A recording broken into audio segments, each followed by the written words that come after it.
करा सतगुरु महाराज की जय हो। अपने अपने गुरु महाराज की जय हो। बिना गुरु के नैया पार नहीं होती है। गुरु है तभी नैया पार होगी, गुरु के बिना ज्ञान नहीं मिलता है। जयकारा सतगुरु महाराज की हो, साचे दरबार की जय।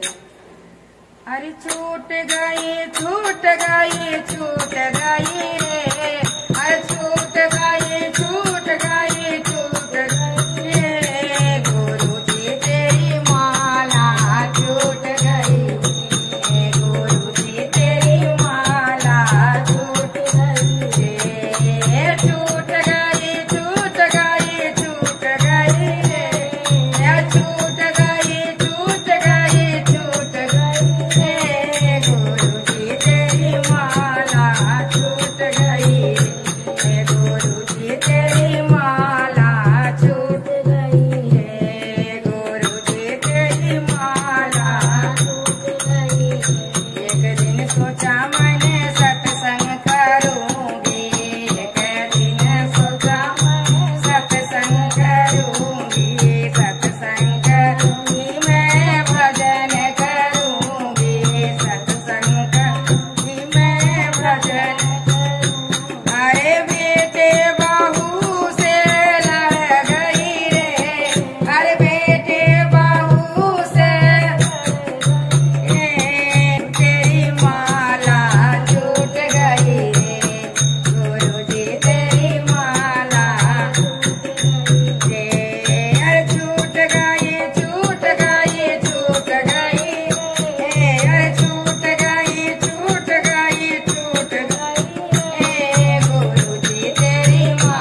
महाराज की जय हो।